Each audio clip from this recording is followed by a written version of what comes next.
كم يمسخهم إلى ዜና ብኣሽሓት ዝቑጸሩ ኢትዮጵያውያን ምስቲ ኣብ ክልል ትግራይ ዝካየድ ዘሎ ጨካን ኩናት ብዝተሓሓዝ ኣብ ልዕሊ መንግስቲ ዝግበር ተጽዕኖ ንምቅዋም ኣብ ርእሰ ከተማ ኣዲስ ኣበባን ካልኦት ብርክት ዝበላ ከተማታት ኢትዮጵያን ሰላማዊ ሰልፊ ኣካይዶም። እቶም ሰልፈኛታት ዝሓዝዎም ጭርሖታት ጸሓፍዎም ባነራትን ዩናይትድ ስቴትስን ካልኦት ማሕበረሰብ ዓለምን ኣብ ትግራይ ግፍዕታት ይፍጸማሎን ዝብል ሸቕሎታቶም ዝጋለጽሉ ዝቃወም እዩ።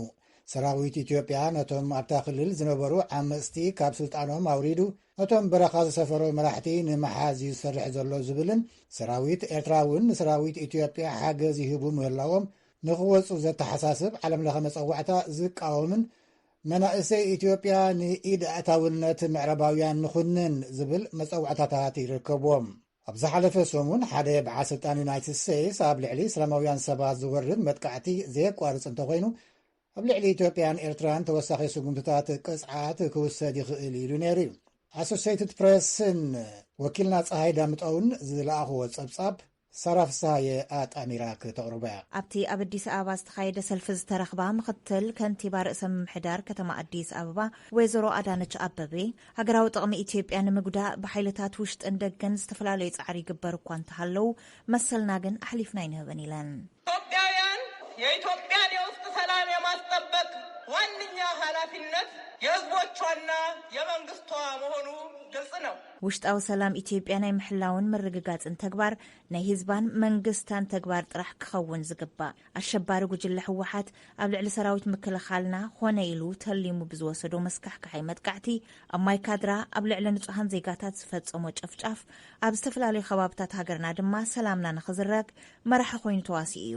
ነዚ ኣካል ንዝፈጸሞም ተግባራት ንምእላይ ሕጊ ናይ ምኽባር ወፍሪ ውፅኢታዊ ጥራሕ ዘይኮነስ ፍትሓዊ እውን እዩ። ኣሜሪካን መሓዝታን ግን ነዚ ናይ ጥፍኣት ሓይሊ ተግባር ብዕሊ ኸይተረድኡ ኣብ ውሽጣዊ ጉዳያትና ጣልቃ ኣትዮም ዘቐምጥዎ ዘለዉ ክልከላታት ጉዕዞ ተቐባልነት ዘይብሉ ጥራሕ ዘይኮነስ ጠጠው ኢሎም ክሓስብሉን ክእርምዎን ዝግባእ እዩ። ካብዚ ዘለለ ኢዳእታውነት ግና ሉዓላውነት ሃገርና ምድፋር እዩ ዝኸውን እየን ዝበላ። ካብ ድኽነት ንምውፃእ እንገብሮ ጻዕሪ ንምትዕንቓፍ ብፍላይ ብጻዕርና ንሃንጾ ዓብዪ ግድብ ህዳሴ ንምትዕንቓፍ ትኽኢሎም እውን ጠጠውን ክብል ዘይፍንቅልዎ እምኒ የለን። ይኹን እምበር እቲ እንደልዮ ካብ ምስራሕ ዝኽልክለና የለን ኢለንን። ኣብቲ ሰልፊ ዝተሳተፉ አቶ መሐመድ ኢብራሂም ከምዚ ይብሉ። ምናወግዘው የኛ ጉዳይ ከኛ አልፈን ለሌላ የምንተርፍ ህዝቦች ስለሆን ስለዚህ ነጮቹ እኛን ጓዳ እነሱ ሊያቁልን ንሕና ካብ ህዝብና ሓሊፍና ንኻልእ እንተርፍ ስለዝኾና ደጋውያን ብዛዕባ ገዛና ክሓስቡልና ኣይንደልን። ንሕና ንሰባት ንዕቁብ እምበር ካብ ገዛና ሰጊርና ሰብ ተንኪፍና ይንፈልጥን። ነእቶም ጻዕዱ ሕዚ ዝፈጥሩና ዘለው ዘይኮነ ውዥንብር ጠጠው ከብሉ ክቃወሚ ምስ ደቀ ወፅየ እዮም ዝበሉ።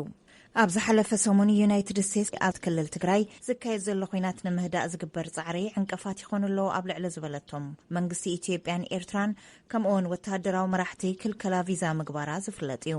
ኣብ ዝሓለፈ ሰሙን ኣብ ካፒቶል ሂል ቀሪቦም ቃሎም ዝሃቡ ጸሓፊ ተጠባባቂ ኣተሓባባሪ ጉዳያት ኣፍሪካ ንዩናይትድ ስቴትስ ሮበርት ኮዳክ ኢትዮጵያ እቲ ሕዚ ትስዕቦ ዘላ መገዲ እንተዘይለዊጣ ከም ማግኒቲስኪ ዝበሉ ንውልቀ ሃብቲ መራሕቲ ከይንቀሳቐስ ዝበጽሕ ተወሳኺ ክልከላታት ክውሰድዋ ይኽእሉ እዮም ኢሎም።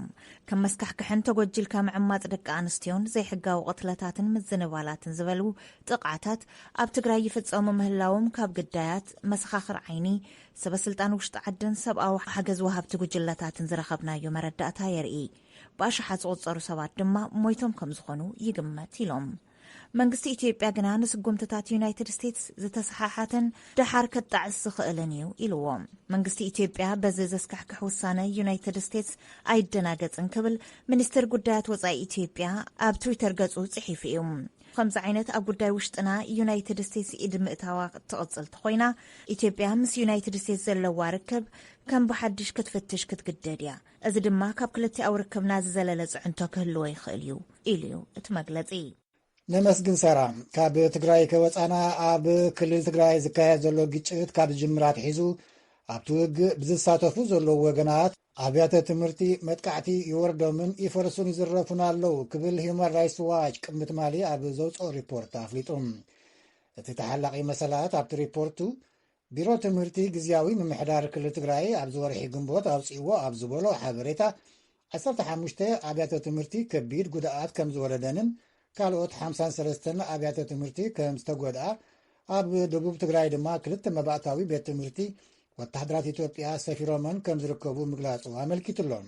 ወታደራዊ ተሽከርከርቲ ዝሓለፈ ታሕሳስን መጋቢትን ኣብ ቀጽሪ ቤት ትምህርቲ ኣፄ ዮሃንስ ከም ዝተረኣያ ዝገልጽ ሂውማን ራይትስ ዋች ኮምፒተራት፣ ፕላዝማ ስክሪናትን መግብን ንብርክት ዝበሉ ሰሙናት እናፀዓና ክወፅኣ ከም ዝረኣዩ ብዙሓት ነበርቲ መቐለ ከም ዝነገርዎ ብምግላጽ እቶም ወታደራት ምስ ወፁ ድማ ነበርቲ ኣብ ልዕሊ ክፍልታት ትምህርቲ መስመራት ኤሌክትሪክን ማይን ከምኡ ካልኦት ንብረታት ጉድኣት ወሪድዎ ከም ዝጸንሖም ከም ዝነገርዎ ይገሊጹሎም።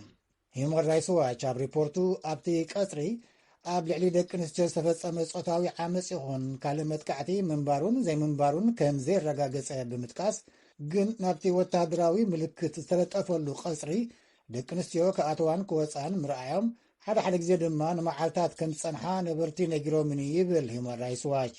ኣብ ትግራይ ኣብያተ ትምህርቲ ንምኽፋት ሰበስልጣን ይጽዕሩ እኳ እንተሃለው ረብዒ ዝኣኽሉ ምግድኦምን ኣብ ምዕራብ ትግራይ ድማ መማህራን ምፍንቓሎም ሕፅረት ንብረት ምህላው 48,000 ዝኾኑ መማህራን ናይ ስነ ልቦናን ኣእምሮ ጥዕናን ድጋፍ ከም ዘድልዮም ይገልጽ ሂውማን ራይትስ ዋች።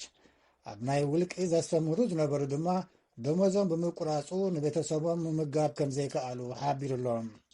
ክቡራት ሰማዕቲ እቲ ተሓላቒ መሰል ዘቕረቦም ካልኦት ነጥብታትን ምላሽ ዝምልከቶም መንግስታዊ ኣካላትን ሒዝና ጽባሕ ክንምለሰኩም ኢና። ሃገራዊ ሓድነት ኣብ ልዕሊ ዝሰብኩ ፓርቲታት ፖለቲካ ኣበየ ቦትኡ ዝግበር ምክልባት ንኢትዮጵያ ብዘርኢ ከፋፊሎም ንምፍራስ ኣጀንዳ ናይ ዝሓዙ ሓይልታት ውድት እዩ ኢሉ ፓርቲ ማሕበራዊ ፍትሒ ዜጋታት ኢትዮጵያ ኢዜማ ኣብ ባህር ዳር ጎስጓስ ምርጫ ብዘካይደሉ ዘሎ እዋን ዝተዛረበ ኣቦ መንበሩ ፕሮፌሰር ብርሃኑ ነጋ ህዝቢ ኣምሓራ ንዝሓለፈ 30 ዓመታት ብብሔር ተወደብ ክበሃል ከሎ እምቢ ብምባሉ ንኢትዮጵያ ካብ ምብትታን ዝተኸላኸለ ህዝቢ ኢሉ ኢዜማ ካብ ብልጽግና ፓርቲ ዝፈልዮ 4 ነጥብታት ከም ዘለዎ ዝገለጸ ዶክተር ብርሃኑ ነጋ ብፍላይ ኣብቲ ዘሎ ሕገ መንግስቲ ነቲ ብልጽግና ዝሓዞ መርገጺ ብግልፂ ከም ዝቃወም ኣፍሊጡሎም ከም ጸብጻብ ኣስቴር ምስጋናዊ ካብ ባህር ዳር።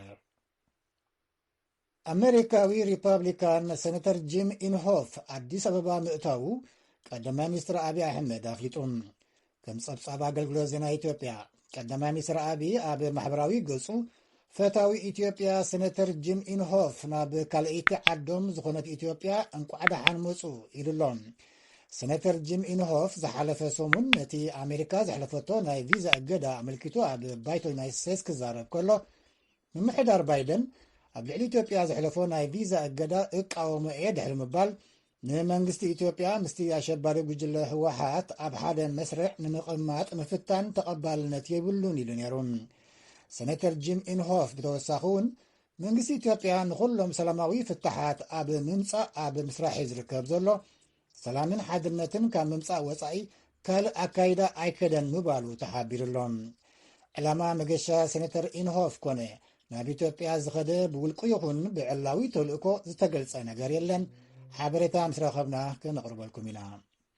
ዓቃቢት ሕጊ ኣህጉራዊ መጋባያ ገበናት መንግስቲ ሱዳን ነቶም ብምጽናት ዘርኢ ዳርፉር ዝድለዩ ተኸሰስቲ ከረክቦም ተሓትታላ። ፋቱ ብንሶዳ ዝሓለፈ ቀዳም ዳርፉር ሱዳን ኣብ ዝበፅሓትሉ እዋን ምስ ሰበስልጣን ግዳያ ተራኺባ ነይራ። ካብ መንጎቶም ብኣይሲሲ ዝድለዩ ሓደ ናይ ሱዳን ፕሬዚደንት ዝነበረ ዑመር አልበሽር ክኸውን ከሎ ካብ ሚያዝያ 2019 ጀሚሩ ኣብ ካርቱም ኣብ ቤት ማእሰርቲ ዝርከብ ዘሎ። መሰጋገሪ መንግስቲ ሱዳን ኣቐድም ኣቢሉ ተሓተቲ ገበናት ኩናት ኣብ ኣይሲሲ ክፍረዱ ኣፍቂዱ እኳ እንተነበረ ድሓር ግን እቲ ፍርዲ ኣበይ ይካየድ ኣብ ዝብል ምስ ቤት ፍርዲ ዘይሄግ ምህላ ዝበሉ ዝኸውን እዩ ክብል ጸኒሕሎ።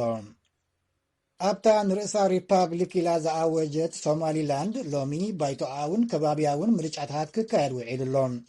ሎሚ ብንግሁ ኣብ ርእሰ ከተማ ሃርጌሳ ነዊሕ መስርዕ ምንባሩ ይግለጽ ኣሎ። ፕሬዚደንት ሶማሊላንድ ሙስ ቢሒ ኣብዲ ንቪኦኤ ክገልጽ ከሎ እቲ ምርጫ ብሰላማዊ መንገዲ ክካየድ ኣለዎ ድሕሪ ምባል እቲ ምርጫ ምስ ተወድአ ሕቶ ዘለዎ እንተሎ ብህድኣት የቕርብ ንረብሓ ሃገር ጥርዓን ብሰላማዊ ክኸውን ኣሎ ኣብያተ ፍርዲ ክፉታት እዮም ኢሉሎም። ልዕሊ 1 ሚልዮን ሰባት ተመዝጊቦም ኣለዉ። እዚ ድማ ሪኮርድ እዩ ማለት ዝለዓለ ቁፅሪ ተባሂሉሎም። ሶማሊላንድ ካብ 2003 ጀሚራ 6 ሓፈሻዊ ምርጫን 3 ፕሬዚደንታዊ ምርጫን ኣካይዳ ፓርላመንታዊ ምርጫ ከተካየድ ግን እዚ ንኻልኣይ ግዜ ጥራሕ እዩ። ዜና በዚ ፍጸም።